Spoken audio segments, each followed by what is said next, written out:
I never believed my own daughter would turn her back on me. I never imagined that the man she chose to marry would humiliate me at my weakest moment, and that she would stand by and allow it. But what they never saw coming was this. Life still had one final move saved for me, and when I played it, everything shifted. What you're about to hear isn't just a story. It's a reckoning. Before we begin, tell me where you're watching from. And don't forget to subscribe for more stories like this. My name is Margaret. I'm 58 years old, and until recently I believed deeply in unconditional love, especially within family. My entire life revolved around my husband and our daughter Amanda. Every meal I cooked, every holiday I organized, every dollar I saved was for them. Last year my husband lost his battle with cancer. One day he was there, and the next the ground beneath me collapsed. The silence he left behind was unbearable. Still, I told myself I wasn't alone. I still had Amanda, my daughter that I sold the home my husband and I had built together in Cedar Park, just north of Austin. It was filled with memories I couldn't bear anymore. Too many nights waking up, half expecting to hear his voice from the kitchen. Amanda offered me a place to stay for a while. At least she did. Her husband, Chad, barely acknowledged me when I arrived. His eyes rarely lifted from his phone. I convinced myself it was fine. I would make myself useful. I stayed in the small room at the back of their apartment. I cooked. I cleaned. I ran errands. I tried to be invisible. But Chad had a way of making his resentment known. Every look carried irritation, as if my presence offended him. It began subtly. Eye rolls when I spoke, the TV channel changed mid-show, muttered comments as he passed me in the hallway. Once I clearly heard the word freeloader. I searched Amanda's face for support, for anything. She brushed it off every time. He's stressed, she'd say. Work's been hard. So I swallowed my shame. Mothers are supposed to endure, right? Until that night. We were sitting at the dinner table. I had made chicken pot pie, his favorite. Amanda scrolled through her phone. Chad drank his beer in silence. Then, without warning, he looked up. Maybe it's time we stop pretending this is temporary, he said. We're not a charity. My chest tightened. What do you mean? I asked. He smirked. How long is this supposed to go on? You don't work. You don't contribute. We have bills. We didn't sign up to support extra mouths. I turned to Amanda, desperate for her to defend me. She wouldn't meet my eyes. Maybe it's best, she muttered, if you find something more stable. For everyone's sake. I didn't yell. I didn't argue. I stood up, went to my room, and packed what little I had, 2 suitcases. That was all that remained of my life. The tears came later outside their building, as cold wind cut through my coat and reality sank in. I had nowhere to go. Amanda didn't walk me out. Chad didn't even pretend to care. I sat on the curb for an hour. My phone was dead. My heart felt the same. This, I thought, is what it feels like to be erased. That night I checked into a rundown motel, the kind with peeling wallpaper and a broken vending machine. I stared at the ceiling until morning, wondering how love could turn so cruel. The next day I texted Amanda. I understand. I love you always. No reply. Weeks passed. Then months. Birthdays. Small updates. Silence. I applied for jobs everywhere. But no one wanted a grieving widow in her late 50s with gaps in her work history. I considered cleaning houses, babysitting, anything, but my body wasn't what it used to be. Loneliness wrapped itself around me tighter than the cold ever had. One evening, as I sorted through an old box of memories, searching for comfort, I found something unexpected, my mother's diary. I didn't remember packing it. I hadn't read it before. Still, something urged me to open it. As I turned the pages, my hands began to shake. There it was, a name, a truth, a secret that changed everything. In that moment, I realized I wasn't just the abandoned mother anymore. I was someone else entirely. And for the first time in months, I smiled. They thought they had taken everything from me. They had no idea what was coming next. I switched on the old lamp beside the bed and opened the diary. My mother's handwriting instantly took me back. Soft loops, careful lines, always written in ink. It was the same writing she used in the notes she tucked into my lunchbox when I was little. At first, the pages were ordinary. Notes about the weather, church gatherings, complaints about rising grocery prices. Then I reached an entry dated June. He came again today. He said he wished things were different, that he wished I could be his wife. But he has a family, a business, a name to protect. Margaret must never know. She can never know. I only pray that one day she understands how deeply I loved her, even if she was born from mistake and desire. I read it twice. Then again. She must never know. My lungs tightened. I kept turning pages. Entry after entry hinted at secret meetings, quiet hotel rooms, envelopes of cash she tried to refuse but desperately needed. She never wrote his full name, only initials. Then I found another entry, dated February. He says he's made arrangements. If anything ever happens to him, Margaret will receive something, part of what he built. It won't be official. It's too dangerous. But there will be a trust. A letter. His lawyer, Mr. Goldstein, will know. The name hit me like a blow to the chest. Goldstein. I knew I'd seen it before.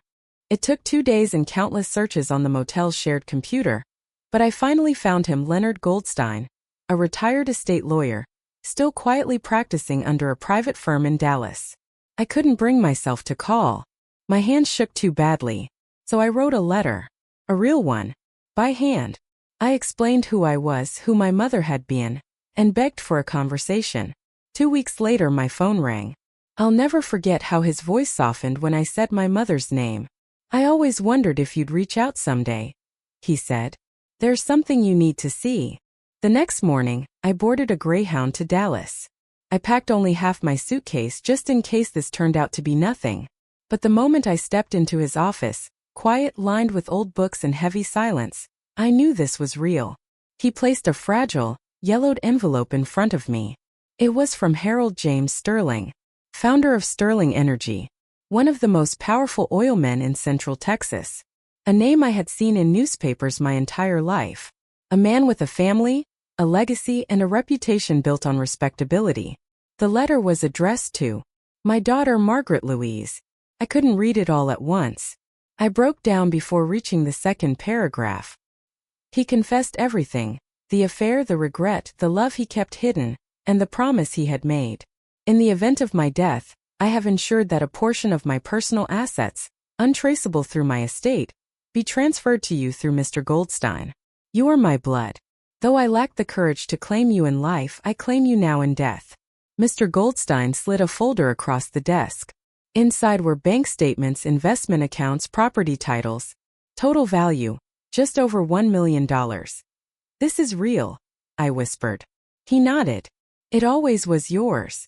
My heart raced, not because of the money, but because for the first time in my life I felt chosen. Seen. I didn't laugh. I didn't scream. I didn't collapse. I sat in silence and let the truth wash over me like rain after a long drought. That night, back in my motel room, I stared at the ceiling the way I had for months.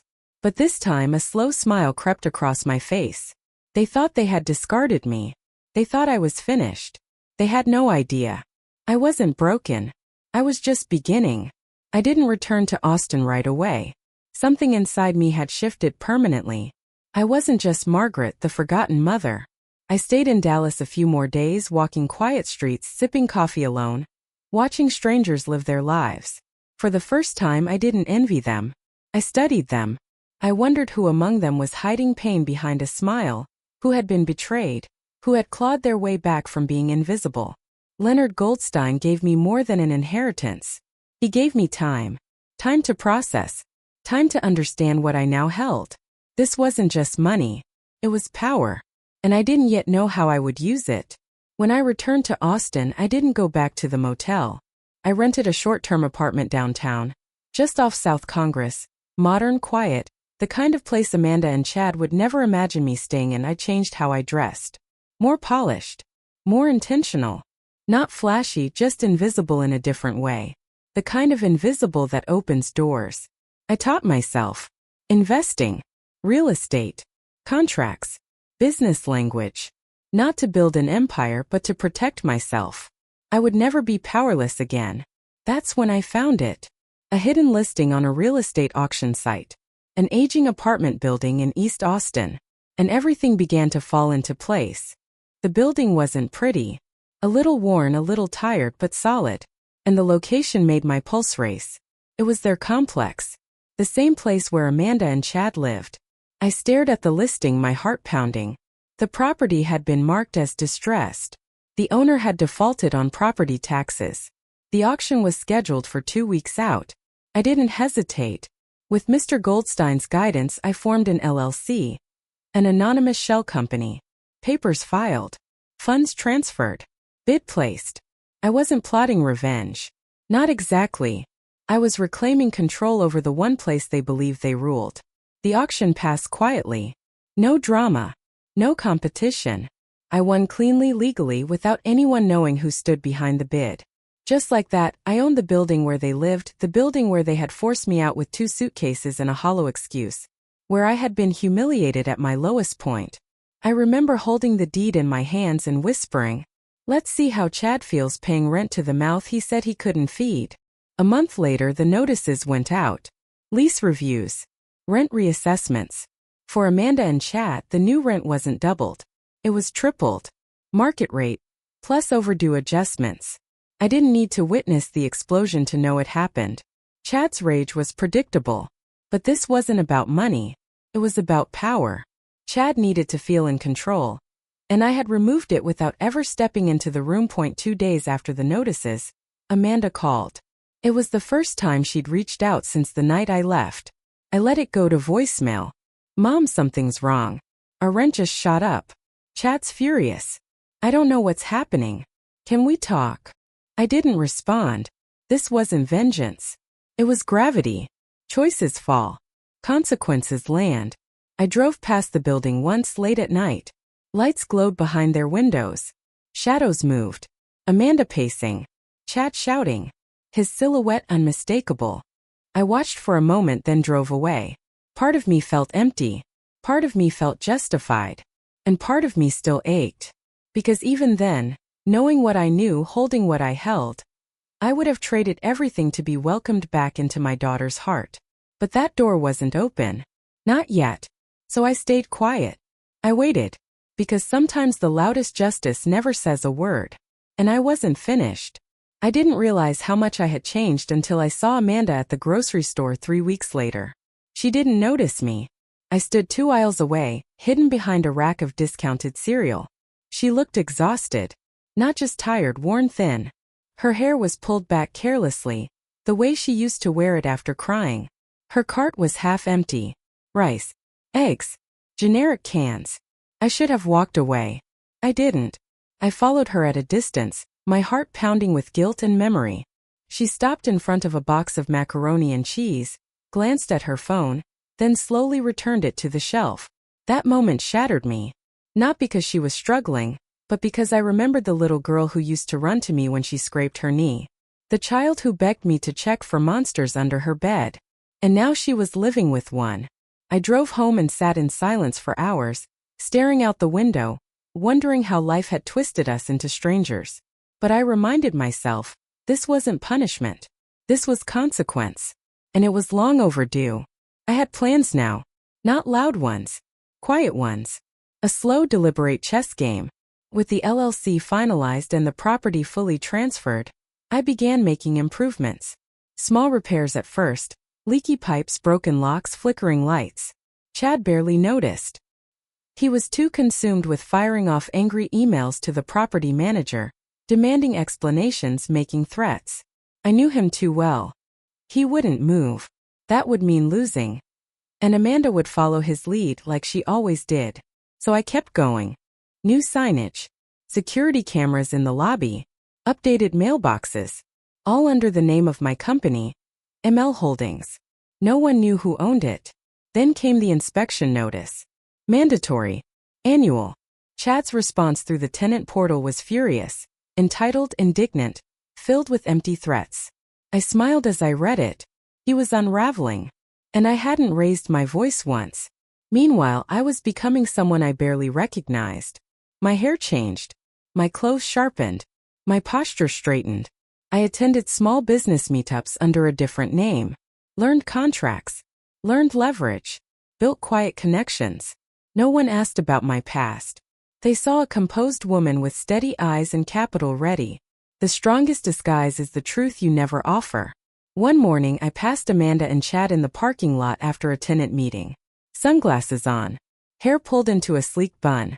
Documents tucked under my arm. Amanda barely glanced my way. Chad didn't recognize me at all. That night I sat in my living room, tea cooling in my hands, thinking about how strange it felt to walk past your own child and be invisible. Not because you're weak, but because you're stronger than they remember. They couldn't see me now. They only knew the version of me they once controlled. And she was gone. Amanda kept calling. Soft voicemails. Careful words. Hi, Mom. I was hoping maybe we could talk. I didn't return them, not out of cruelty, but because she needed to feel the absence she had created. And whenever doubt crept in, I opened my mother's diary. Margaret must never know. But I did know now. And that knowledge became armor no one could pierce. I was no longer the woman begging for a place to stay. I was the woman who owned the ground beneath their feet. I've always believed revenge isn't about destruction. It's about balance. Justice without fire. It was never meant to be a war. It was a correction. Still, when Chad's email arrived after the rent notice, I'll admit, a small guilty spark of satisfaction flickered inside me. Subject: rent increase. This is absolutely unacceptable. There has to be some mistake. Tripling our rent is extortion. I demand to speak to whoever owns this place. We've lived here for 3 years and have never missed a payment. This is robbery. He signed it proudly. Chad D. Harmon. As if his name carried weight. I read the email 3 times. Then I forwarded it to my property manager with a single sentence. Please respond using Standard Clause C regarding market rate adjustments. No exceptions. Chad wasn't just angry. He was shocked. Arrogance leaves no room for the idea that someone else might hold the leverage. Chad had grown comfortable being in control, and the thought of answering to a faceless landlord unraveled him. That same night, Amanda called again. This voicemail was different. No politeness, no cover. Mom, I know you're not picking up, but I really need to talk to you. Things are bad. Chad's angry all the time. He's taking it out on everything. We're trying to figure things out. I miss you. Her voice cracked at the end. For a moment my thumb hovered over the screen. I could call her back. I could promise that everything would be okay, that I'd fix it like I always had. But it wasn't okay. And I couldn't keep repairing the damage she helped create. She had stood by while I was pushed out like an inconvenience. A bill they couldn't afford. Now that the pressure was crushing her, she remembered how to dial my number. No, she needed to sit with the silence a little longer. The following week, I approved additional upgrades to the property. Fresh exterior paint. Improved hallway lighting. Landscaping. Chad's increased rent wasn't punishment. It was funding improvements for every other tenant. That was the irony. Everyone benefited. Except the man who couldn't see past his entitlement. He started leaving angry notes under the office door. The water pressure is awful. Trash is piling up. If this is what we're paying for, it's a joke. Every note went unanswered. Amanda stopped leaving voicemails. She switched to texts instead. Short ones. Hey, can we talk? I really need you. Then silence again. Meanwhile, ML Holdings grew steady. Profitable. The other tenants were respectful, consistent, quiet. It was only Chad making noise. And Amanda caught in the middle. That changed when the quarterly property report arrived. Attached were photos of their unit. Mildew creeping along the bathroom tiles. Cracks in the kitchen floor. Unopened mail scattered near the door. They were cutting corners. Living smaller. I expected to feel pity. Instead, I felt clarity. This was never just about rent. It was about power. And Chad was losing it. Word spread quietly through the building. Chad had taken on extra shifts at work. Another tenant had seen Amanda crying alone on the back steps one afternoon. They were unraveling from the inside out. And I hadn't said a word. That was the part that stayed with me. For years I had begged to be heard. Begged Amanda to see who Chad really was. To see what standing beside him was turning her into. Now they were suffocating in silence. And I was watching from above. Literally. My new apartment overlooked their courtyard. Different building. Higher floor. Safer neighborhood. a view they could never afford. I didn't watch constantly, just enough to remind myself that I wasn't imagining the betrayal, that what they did to me had consequences. Still, some nights I sat by the window, phone in my hand, staring at Amanda's last message. I really need you. The mother inside me ached. But the woman I had become understood. This was only the beginning. I used to believe heartbreak was loud.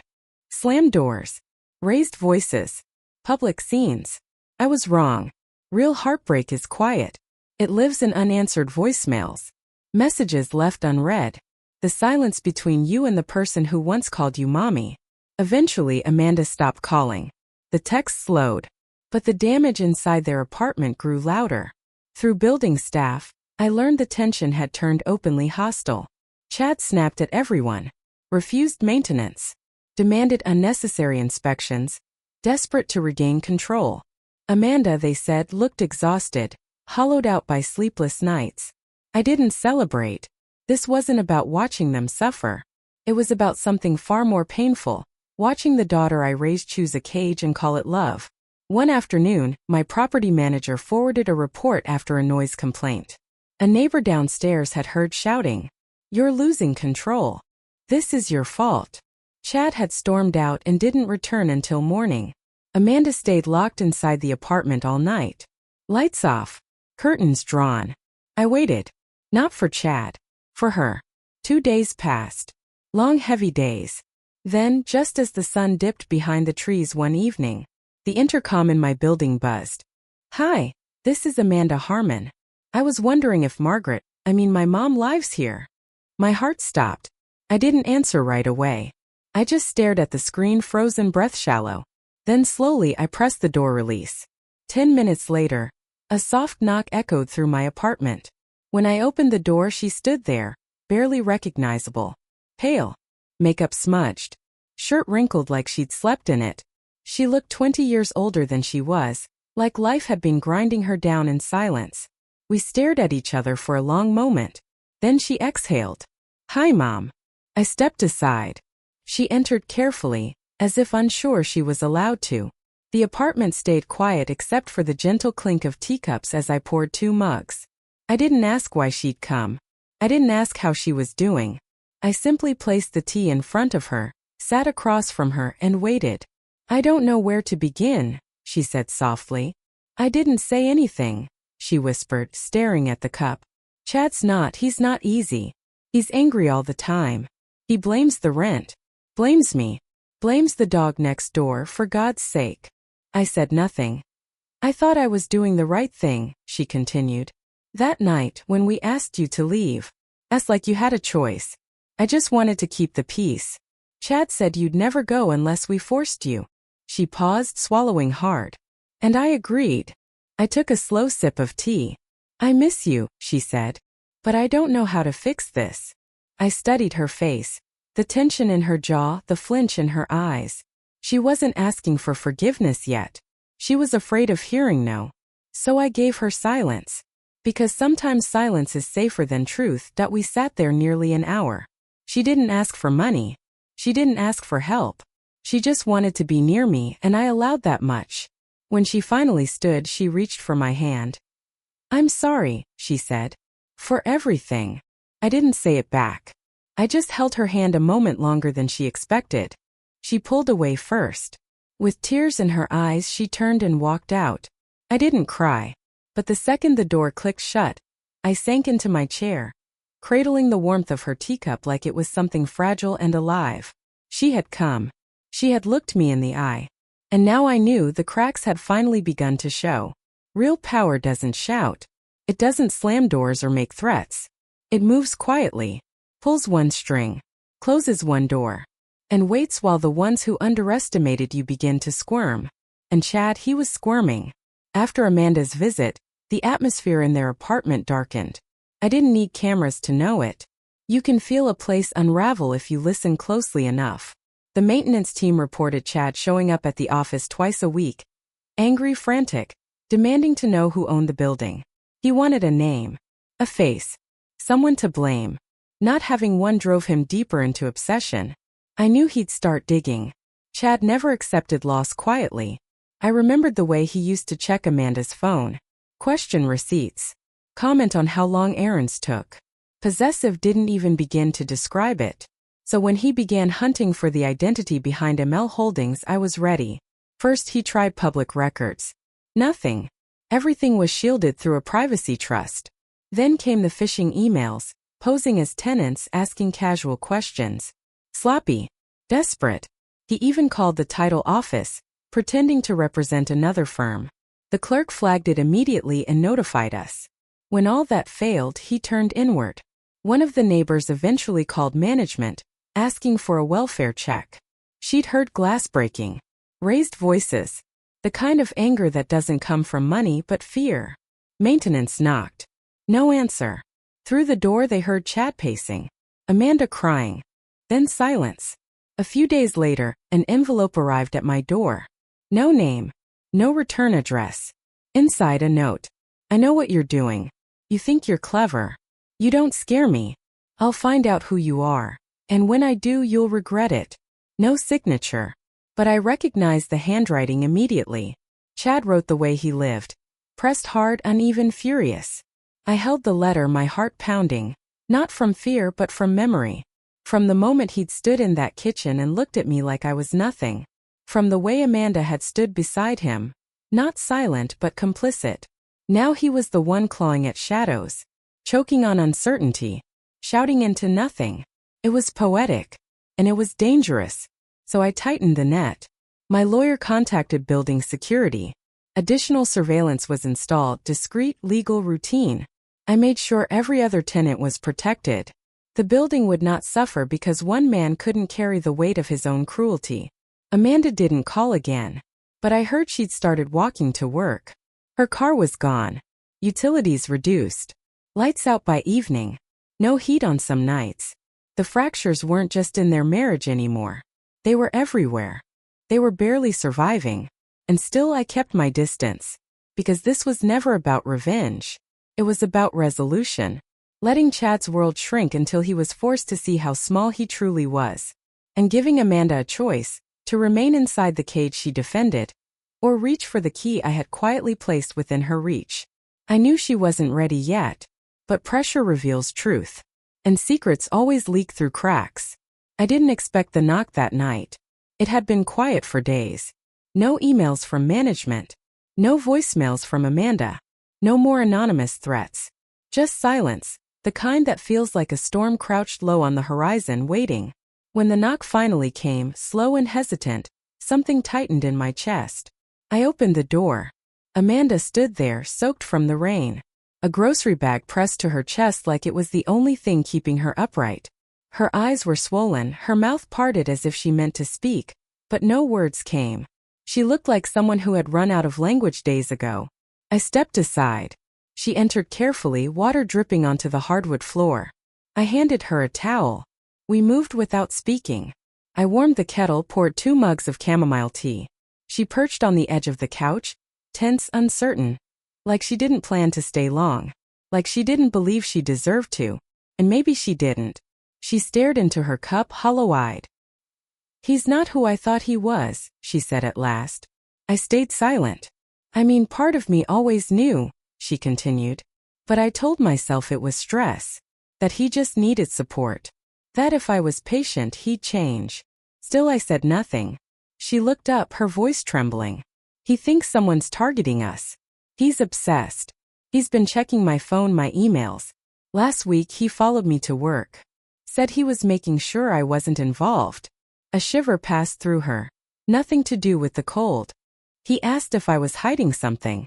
If you were hiding something." That stole my breath. She rushed on. "I told him I hadn't spoken to you in weeks. That I didn't even know where you lived." She paused. "But that was a lie." I met her eyes for the first time. "I found your building through a security notice," she said. "Same management company." I put it together. Of course she did. Amanda had always been smart. But intelligence isn't the same as courage. And now she looked like someone who had finally opened her eyes and hated what she saw. "I didn't say anything," she whispered. "Not yet. I miss you. But I don't even know how to be around you anymore." My grip tightened around the mug. You left, she said, her voice cracking. And I let you. I let him push you out. Finally I spoke. No, Amanda. You didn't let him. She looked up. You stood with him. The words landed hard.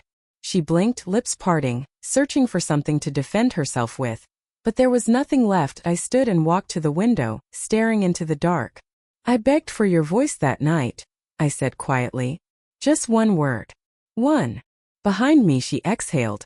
A broken, fragile sound. I didn't think it would get this bad, she said. I thought I could manage him. You don't manage a man like that, I replied softly. You survive him, or you leave him. She didn't answer. She didn't need to. We sat there in silence. Two women bound by blood, separated by trust. Not yet repaired. Maybe never. When she finally stood, she placed the mug down carefully. Tears rimmed her eyes. I don't expect forgiveness, she said. I just needed to remember what it felt like to be safe. I walked her to the door. She hesitated, then suddenly turned and wrapped her arms around me. At first I didn't return it. Then I did, slowly, gently, like someone holding a fragile memory, afraid it might slip away. She pulled back first. Didn't say goodbye. Just looked at me one last time and left.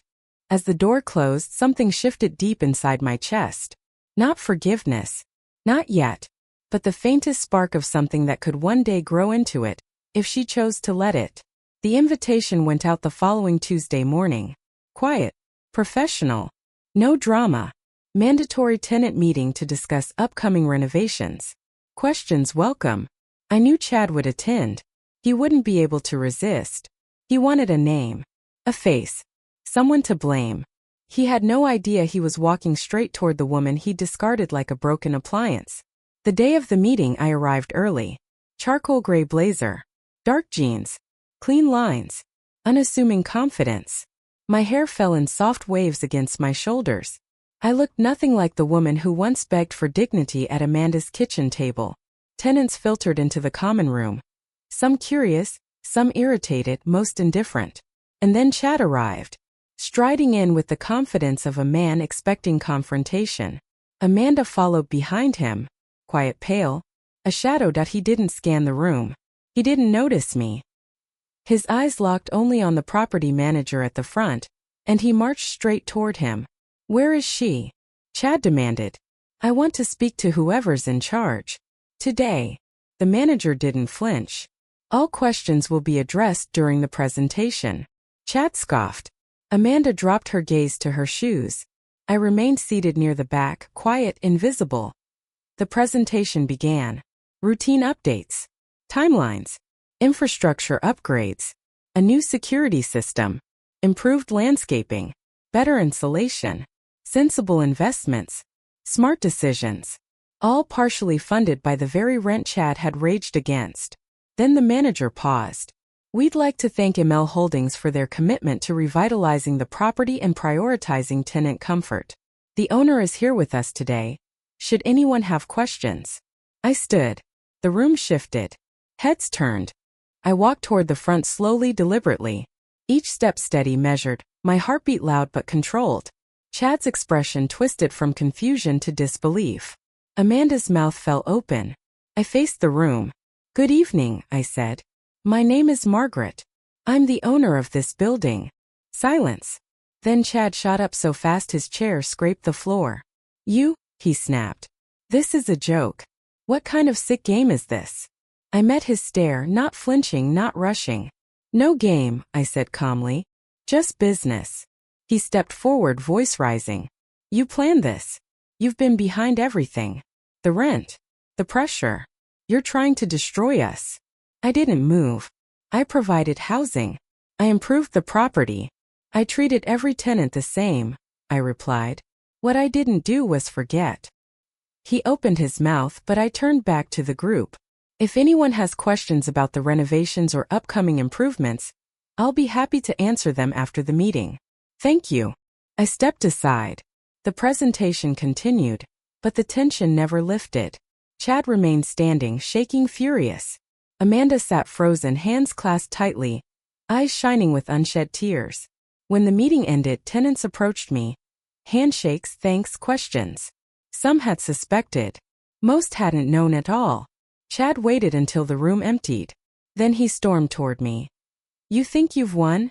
he hissed. "This is nothing. You've made an enemy." I held his gaze unblinking. "No, Chad. I didn't make anything," I said. "You did. The moment you looked me in the eye and decided I didn't matter." Amanda stepped between us. "Chad. Stop." He stared at her, stunned. "What did you just?" "I said stop," she repeated louder. "She's not your enemy. She never was. You are." The word struck him harder than any slap. Amanda turned to me, voice shaking. "I didn't know," she said. "About the building. The money. Any of it." I nodded once. "I know. Why didn't you tell me?" "Because you needed to see it," I said gently. "Not just hear it." Tears filled her eyes. Chad scoffed, backing away. "You two deserve each other." "No," I said quietly. "She deserves better." Then I turned and walked away. And for the first time since that night in their kitchen, something inside me settled. Not revenge. Not satisfaction. Power. Quiet. Steady. Entirely mine. Amanda came to my door again 4 days later. This time she was holding something that made my knees weaken the instant I saw it. A book. Faded leather. Torn corner. Spine barely intact. My mother's diary. I opened the door without speaking. She stepped inside, breath unsteady. "I found it in my closet," she said. "You must have left it behind the last time you were there." She placed it on the coffee table with reverence. "And for me it was sacred." "I read it," she said quickly. "I wasn't trying to pry. I just recognized her handwriting. I needed something that made sense." Silence settled between us, heavy and still. "I didn't know about Harold Sterling," she whispered. "Or the trust. Or the money. Any of it." I nodded slowly. "Neither did I. Not until I had nothing left to lose." Her voice cracked. "Mom. Why didn't you tell me? Why did you let me believe you were helpless?" I looked at her, and this time she didn't look away. "Because I was," I said. "The night you closed that door I had no plan. No money. No place to fall apart without someone telling me to keep it down." She winced. "I found that diary at my lowest," I continued. "Counting coins to eat. Weeks without speaking to anyone. It didn't just tell me who I was. It reminded me that I mattered. That my mother loved me. That she fought for me quietly, even when she couldn't protect me." Amanda sat down, hands clenched. "I don't know how I became the kind of daughter who could do that," she whispered. "I ask myself every day." I walked to the window, watching life move outside. "You didn't become her overnight," I said. "It was small choices. Letting things slide. Choosing peace over truth. Believing loyalty meant love. Even when it cost you yourself." She stood and stepped closer. "I left him." The words landed hard. "He tried to go through my things again. My laptop. My bag. I said no. He screamed, packed and left. Said he'd be back." She swallowed. "I changed the locks the next day." I turned toward her, stunned. "I don't know who I am without him," she admitted. "But I'd rather find out than keep disappearing." Silence filled the room, thick with everything unsaid. She looked down at the diary. "You didn't deserve what I did," she said. "What we did. I can't undo it, but I want to try." I walked back to her slowly and sat beside her. "I used to dream about hearing those words," I said softly. "But when you say them now, they don't erase the past. They redefine it." She looked at me, confused. I reached for her hand, gentle but sure. "You see me now," I continued. "And that changes everything."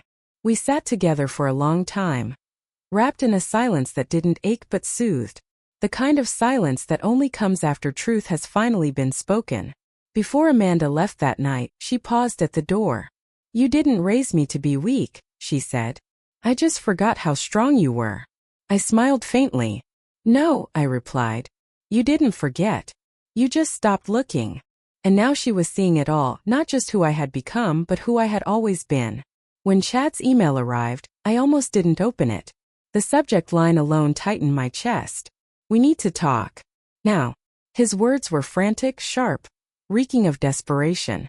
He claimed he knew everything, the building, the inheritance, the truth about Sterling. He accused me of manipulation, of destroying his life. He threatened exposure, scandal, humiliation. I stared at the screen in silence. He had finally connected the dots. But I wasn't afraid. I had prepared for this moment from the day I bought that building. I forwarded the email to my attorney. By morning, Chad received a cease and desist letter, along with evidence. Every threat, every falsified document, every fake email traced back to him. Tenant complaints, maintenance sabotage, even recordings of his public outbursts that we didn't need criminal charges. One harassment and defamation case was enough. He unraveled. I knew because Amanda called 2 days later. He's gone, she whispered. Packed everything while I was at work. Left a note saying he was being hunted. Said you ruined his life. He ruined his own, I said quietly. She was silent for a moment. I'm sorry, she said, for thinking he deserved my silence. You were scared, I replied. Fear makes you small, but it doesn't have to keep you there. Chad tried to lash out online after that. Vague accusations, bitter hints. He never named names. He couldn't afford to. After the second legal warning, he vanished publicly, at least. Privately, I knew he would never forget the day he realized the woman he cast out with 2 suitcases now owned the roof over his head and every door he once slammed in her face. Amanda, meanwhile, was changing. She moved out within a month. Found a small studio near work. Started therapy. Joined an art class. She painted something for me. An abstract phoenix in deep reds and golds. I hung it above my fireplace. We spoke more now. Not constantly, but honestly. No more pretending. The final letter arrived in a plain envelope. The transfer was complete. The tenants were settled. The lawsuit resolved in my favor. I folded the paper and pressed it to my chest. This was never about money. It was about reclaiming my name. My story. My strength. The next morning I called a realtor. I was ready to close the final chapter. I sold the building in late spring. No celebration. No ceremony. Just a quiet signature, a firm handshake, and the release of years of grief lifting from my shoulders. The money arrived the next day. I didn't celebrate. Instead, I wrote a check. Half went to a shelter for women and children in crisis, the kind of place I wish I'd known existed the night I stood on the curb with 2 suitcases and nowhere to go. I asked them to name a wing after my mother. The Eleanor House. A tribute to a woman who carried her strength in silence, who hid her sacrifices so I could one day find my way back to myself. With the rest, I bought a small home. Nothing grand. Just a quiet 2-bedroom on the same street where I'd grown up in Cedar Park. Oak trees. A porch swing. Space for peace. For healing. For tomatoes if I ever felt brave enough to try. On moving day, Amanda helped carry boxes. Later, she sat beside me on the porch swing, watching the street like she was searching for a memory. I used to ride my bike here, she said softly, before everything got complicated. You were always safe here, I told her. I forgot what that felt like, she whispered. We didn't talk about Chad. We didn't need to. His chapter had ended, not with drama but with disappearance. Amanda stayed for dinner. We made grilled cheese and tomato soup just like when she was little. She burned one sandwich. I burned the other. We laughed. It was the first real laughter we'd shared in years. That night after she left, I stood by the window holding my tea, watching moonlight stretch across the lawn. And for the first time I said the words out loud. I forgive you. Not to Amanda. To myself. Because that had always been the hardest part. I wasn't the fire they tried to extinguish. I was the spark they underestimated. They thought silence meant weakness. I learned how to turn it into strength. They tried to erase me, and I became unforgettable. I opened the diary one last time and tucked a note inside for Amanda to find someday. You don't need their love to be worthy. You don't need their approval to be strong. You only need the truth and to never forget who you are. The clock ticked softly. My tea grew cold, but my heart was finally warm. I didn't need to shout. I didn't need to win. I only needed to become who I had always been. And at last, I was home.